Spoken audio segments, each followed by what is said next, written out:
If you are communicating, if you are negotiating, or you are talking to anyone, you have to agree or disagree. अस्सलाम वालेकुम friends, आपने अगर किसी के साथ इत्तेफाक करना है या आपने कहना है कि भाई मैं तो इस बात से इत्तेफाक नहीं करना, यानी आपने एग्री करना है या डिसएग्री करना है, तो इस लेक्चर को देखने के बाद आप कम्युनिकेशन करते हुए इजीली कर सकते हैं। मैं आपको कुछ ऐसे फ्रेजेस सिखाने जा रहा हूं जिन फ्रेजेस को अगर आप अच्छे तरीके से समझ लें तो आप कॉन्फिडेंटली और फ्लुएंटली और विदाउट हेजिटेशन स्पीकिंग कर सकते हैं। तो दोस्तों, अगर आपने हमारे चैनल पे मौजूद ये पूरा कोर्स जो कि 60 डेज का है, पिछली वीडियोस नहीं देखी तो आपको लाजमी तौर पे मैं रिकमेंड करता हूं कि पहली वीडियो से देखें, क्योंकि ये वेल ऑर्गेनाइज्ड और प्रैक्टिकल कोर्स बनाया गया है।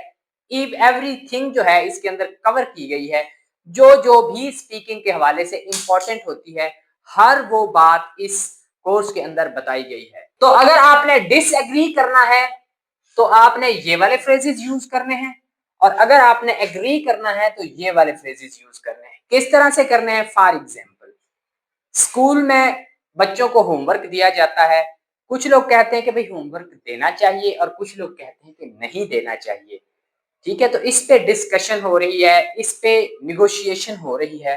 तो फिर आप भी वहां पे मौजूद हैं, तो आपने अगर एग्री करते हैं तो कौन कौन सी फ्रेजेस यूज कर सकते हैं, और अगर आप डिसएग्री करते हैं तो कौन कौन सी फ्रेजेस यूज कर सकते हैं। अगर आपने एग्री करना है तो आप कहेंगे आई एग्री विद यू। कुछ लोग आई एम एग्री कहते हैं, आई एम एग्री कहना गलत है। आई एग्री विद यू, मैं आपके साथ मुत्तफिक हूं that homework must be assigned to the students, के स्टूडेंट्स को होमवर्क मिलना चाहिए। या we are on the same page, एक बंदा कहता है कि we must assign the homework to the students because it make them hard working and working. Okay, तो आप कहते हैं कि भाई मैं भी इस बात से मुत्तफिक हूं, मैं आपकी राय से मुत्तफिक हूं, तो आप कह सकते हैं we are on the same page. We are on the same page, हम एक ही पेज पे हैं, मतलब मैं आपकी बात के साथ इत्तेफाक करता हूं। नेक्स्ट हमारे पास फ्रेज है दैट्स अ वैलिड पॉइंट। ये वैलिड पॉइंट है, that's a valid point. Absolutely, you are right. Okay, you are right about that. आप इसके हवाले से बिल्कुल ठीक कह रहे हैं। You are right about that, साथ साथ रिपीट किया करें, वीडियो को पास कर लिया करें। जो कुछ मैं पढ़ाता हूं इसको बार बार रिपीट किया करें, because repetition brings fluency. Okay, exactly, exactly इसका मतलब ये होता है बिल्कुल, आपकी बात दुरुस्त है। अब हम बात करते हैं डिसएग्री अगर आपने करना है तो किस तरह से करना है। तो दोस्तों, आई सी इट डिफरेंटली, आप कहते हैं कि भाई मैं तो ना इसको थोड़ा मुख्तलिफ एंगल से देखता हूँ।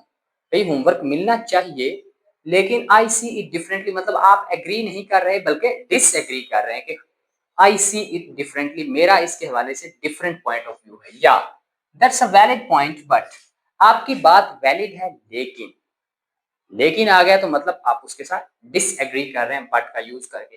That's a valid point but, या आई डिसएग्री बिकॉज, मैं डिसएग्री करता हूं क्योंकि, I argue that, I argue that इसका मतलब है कि मैं इसके बारे में आपसे थोड़ी सी बहस करूंगा, निगोशिएशन करूंगा। Okay, I am not sure about that, I am not sure about that. एक बंदा कोई भी पॉइंट बताता है, आप कहते हैं कि भाई मैं, मुझे इस बात पर यकीन नहीं है, जो आप बात कर रहे हैं मैं इससे एग्री नहीं करता, मुझे इस पे यकीन नहीं है। आप कहेंगे I am not sure about that, I am not sure about that. Okay, बार बार रिपीट करें। आई बेग टू डिफर, यानी मैं माजरत खा हूं कि भाई मैं इसमें थोड़ा सा मतलब है कि अपना पॉइंट ऑफ व्यू डिफर रखता हूँ, मुख्तलिफ रखता हूँ।